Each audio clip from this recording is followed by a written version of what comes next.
people were there already. While walking, the complainant ignored the defendant, and the defendant stated, "Are you going to apologize?" And the complainant kept walking.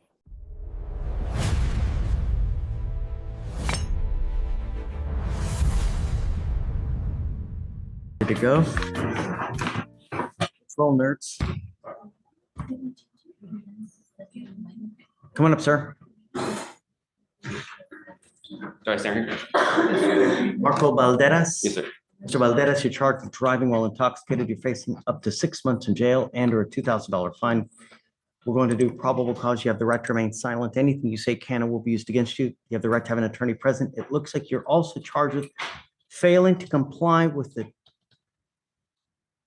don't know what the hell that is. Let's read the information. On October 1st, 2024, did then and there unlawfully operated motor vehicle. No, that's not it.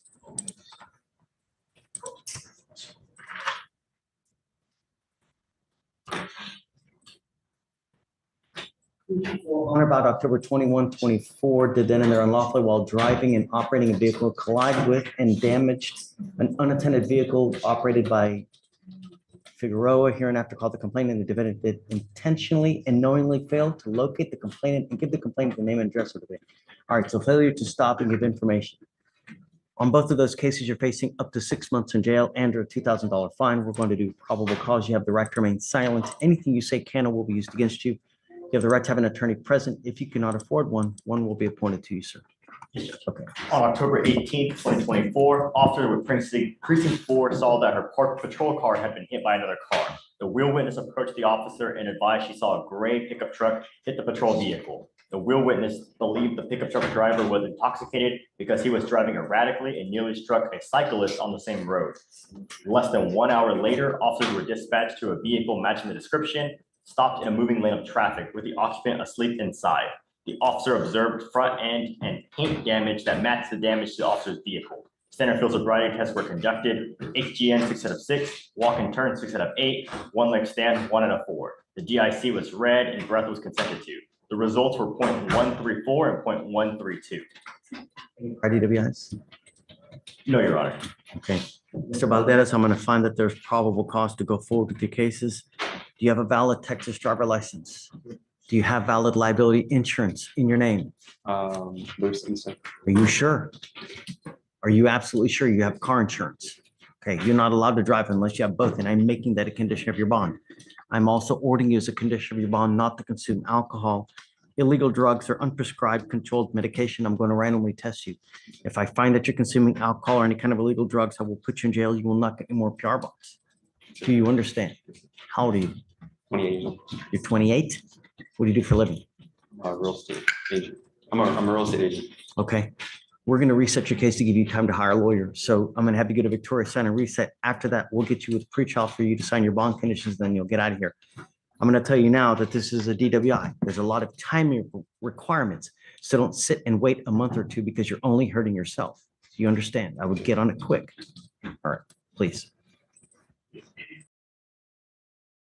Ma'am, you're charged with assault, bodily injury. You're facing up to a year in jail and or a $4,000 fine. We're going to do probable cause. You have the right to remain silent. Anything you say can or will be used against you. You have the right to have an attorney present. If you cannot afford one, one will be appointed to you, ma'am. Okay. Yes, Judge. The complainant filed a report with officers after being assaulted at a Whataburger in Harris County, Texas.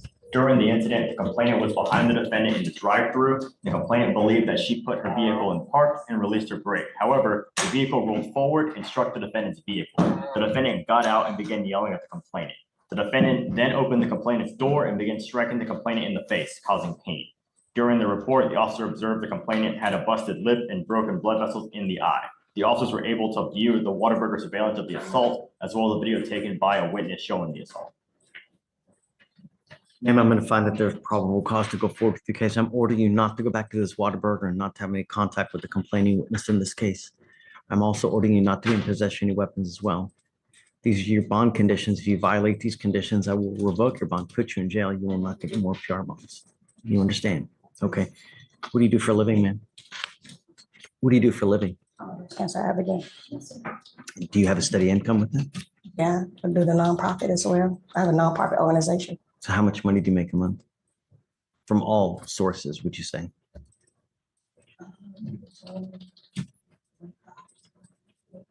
Okay, we're going to reset your case to give you time to hire a lawyer.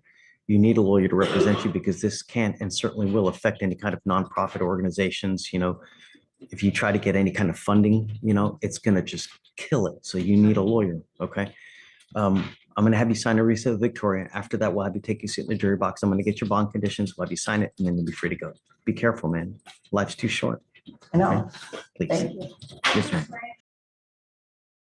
I'm good. Mr. Smith, you're charged with theft. Yes, sir. You're facing up to 6 months in jail and or a $2,000 fine. You guys have worked out an agreement. They're offering you 3 days in jail, credit for the 10 days that you've done. On the trespass, is that one getting dismissed? As part of your agreement, your other case, the trespass, is going to be dismissed. Okay. Do you know how many thefts this makes for you? I'm only aware of one that I did from J.C. Penney's. He only has this and an indecent exposure. Oh, yeah. You got to understand that this is an enhanceable offense. What that means is that if you continue to pick up theft cases, at some point they can hit you with a felony offense because they can use this to enhance your punishment. Yeah. From now on, also, you'll be facing a minimum of 30 days in jail. Okay. You understand? Yes, sir. So I don't want that. I'm gonna go out there and be good. If I do get out, it's up to you guys. I mean, I don't know anything about this. I usually I kept my nose clean, but I don't want to get into it. I mean, just whatever. God's punishing me and wants me to be quiet. I'm just gonna do what you say. That's all. Mr. Smith, you're going to get out today. Okay, that's all. God just wants me to be quiet. I've been preaching. I don't want to preach anymore. I've been doing it for years, and God just wants me to be quiet and go out there and get my check on my own. And that's all. God is. I don't know the words to put it. You should have nailed me for something big, Mr. Smith, the only other thing I'd like to tell you is that when you pick up criminal cases, if Yes, sir. you come back to court, good things happen. Yeah. When you don't show up to court, this is what happens. So you give up a lot of rights by entering this agreement. You give up the right to a trial, right to compel witnesses to I don't know. I testify. mean, I don't know what all this stuff means. I don't know. I mean, I'm trying This to is the learn, but I stuff don't that know. I went over with you back in the back. Okay, well, I'm sorry. I'm sorry. I've never been, I don't know what all this stuff means. It's new to me, and it's You really, don't want a trial, do you? I don't know what that means. Those were six people from the community. I don't want a trial, do I? I mean, I just want to get out of here. That's all. Okay. Well, we're working that for you. Oh, So just got to make sure that you don't pick up any more cases. okay. Don't because pick up any more cases. Okay. if you do, you're looking at 30 days from now on. Okay. So got to understand also that you give up the right to appeal. Once you plead guilty, you can never change this or undo this. It will go on your record. It will be there forever. If you're not a citizen, you can be deported, excluded from the country, denied naturalization. Once we're done today, you're done forever. This is what you want to do. Yeah. How do you plead to the offense? Guilty or not guilty? If I plead guilty, that means I get to go? I mean, Yeah. that means Are that you you guilty? took the pants from J.C. Penney. Did you take the pants? Yes, from ma'am, I J.C.? did. So then, Okay. are you guilty or? I'm guilty. Okay. That means I get to go? That means you plead guilty, he will sentence you, and then you'll be free to go. Okay. Mr. Smith, we wish you the best of luck. Okay, thank you. I mean, thank you. Take care of yourself. Okay, you too. You take care of yourself. Okay. Lori, you okay? He was back here, was able to answer my questions about. Would you like me to bring him up?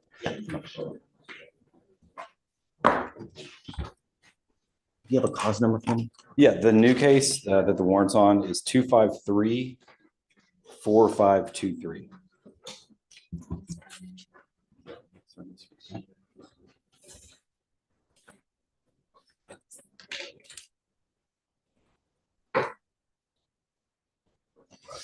Chip and I are aware that there's a lot more to this story, and we think it's going to get straightened out. Let me express my extreme disappointment with you, Mr. Poole. You are on bond for an evading arrest, a criminal mischief. You've picked up an aggravated assault of a family member and now a terroristic threat.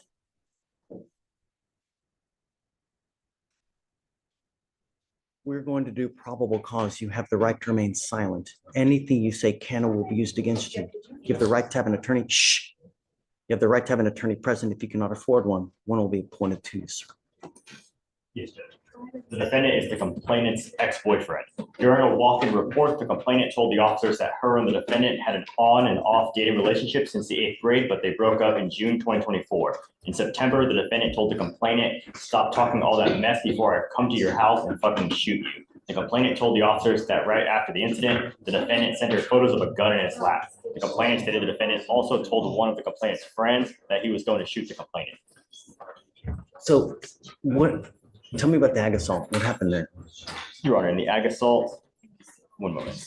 In the criminal mischief, is it with the same complaining witness as well? The criminal mischief's from a prior event where we had experimented trying a drug and kind of got crazy and broke stuff with it. Yes, Your Honor. And then for the aggravated Completely assault, unrelated. it says the complainant and her friends went to a party, and at the party, they saw the defendant trying to get in, but was ultimately turned away because too many people were there already. While walking, the complainant ignored the defendant, and the defendant stated, "Are you going to apologize?" And the complainant kept walking. The defendant began cussing at the complainant and said, "I got it on me." And the defendant said the complainant said at that time, the defendant got a pistol from his ankle and pointed it at her. And then witnesses corroborated the complainant's statement.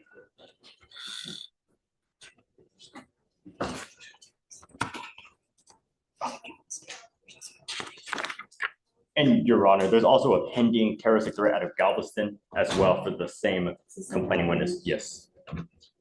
Did you know about this? I did not know about that. Do you have an open case in Galveston as well?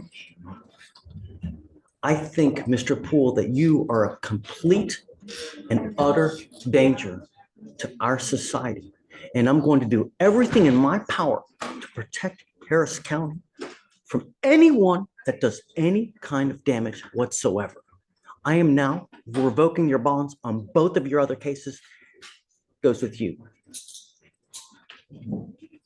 I'm sorry.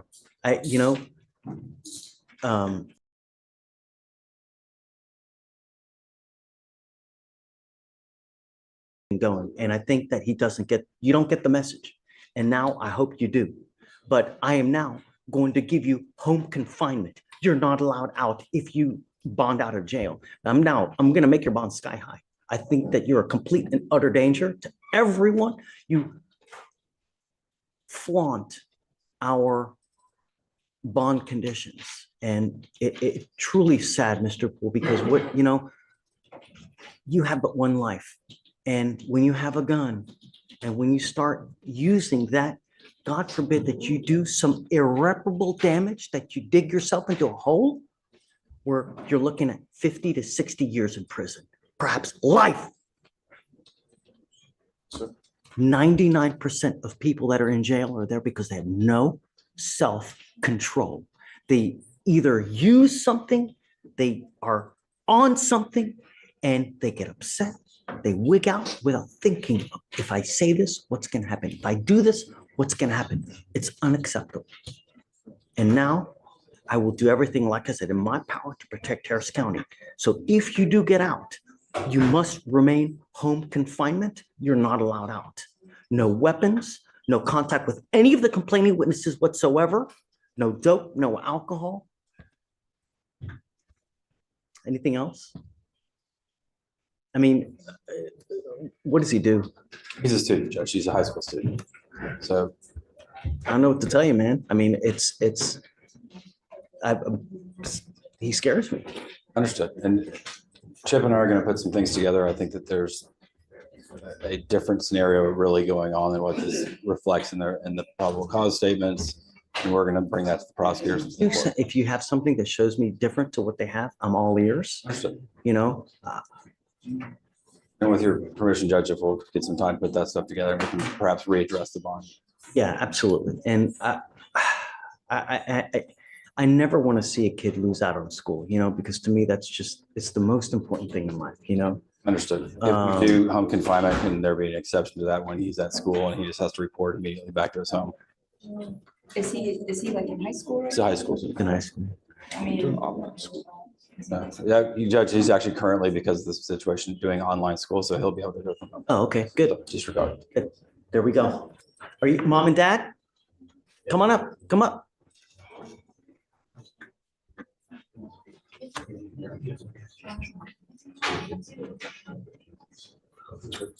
Come over.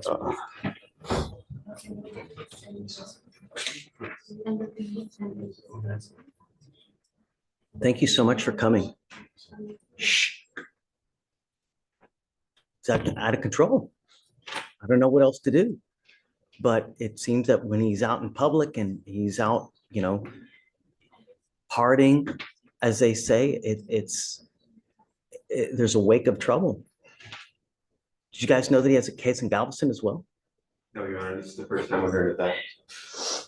Is it currently open? It's currently open, Your Honor. Something that the lawyers are also unaware of as well, you know? We think it's all one event that happened over a few hours. We don't know. But it's not though. It's not. He's, you know, 12 in December of 23, you know, we have a criminal mischief and evading arrest. Now, a couple months later, we've got Galveston. It's not. And I think that we need to really give him a wake-up call before he really does irreparable damage, you know? If I could just clarify, the two events here in Harris and the one event in Galveston, we think that was all in the one series of events that happened between football games and a party on a hotel. We need to figure out what's going on, you know, to figure out why it's continuing to happen. And, you know, I want what's best for your son. I really do. And I will help you in any way that I can. I have to put him in custody today because I have to show him that it's unacceptable what he's doing and picking up these tuna cases, especially the fact that he's picked up an aggravated assault. That's, you know, you've got a great lawyer. We'll be here to figure it out with you. And Judge, he's already addressed the bond on the felony case as well. So he's gone in and addressed it with the felony. We're just, Bond, huh? understood. So I'm making your bonds 30,000 each. I don't know if they're going to bond you out, but you know.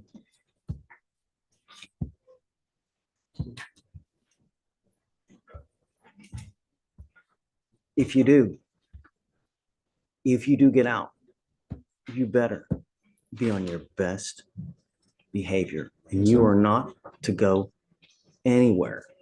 What I'd like to do is, you know, I'm going to take him in now.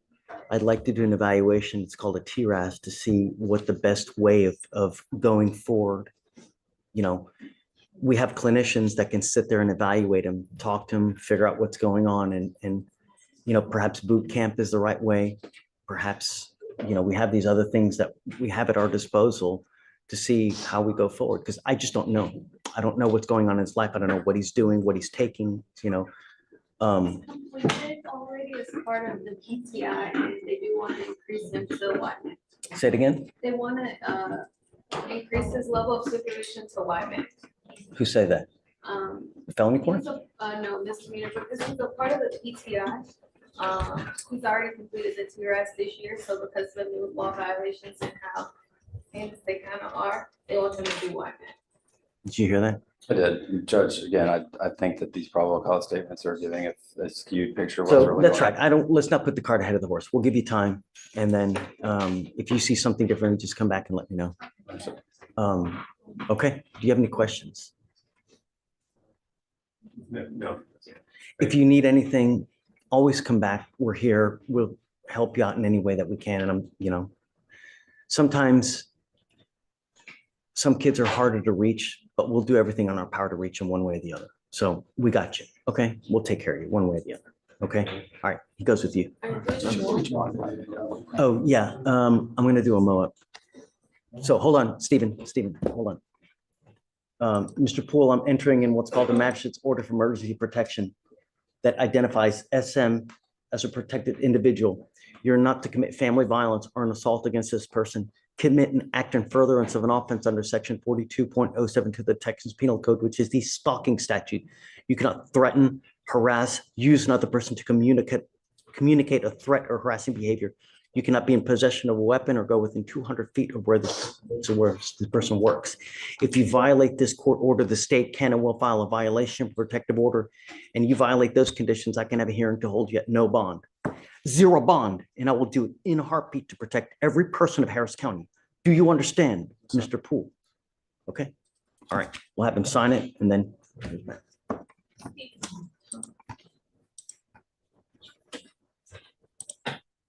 Judge, I just. I hate for-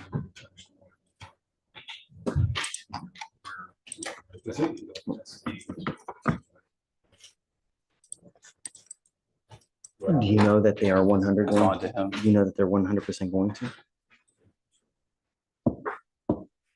What do you want? I don't know. I understand the benefit of expressing the gravity to him of having him go into custody and have to bond out, get processed through the jail, spend the night in jail.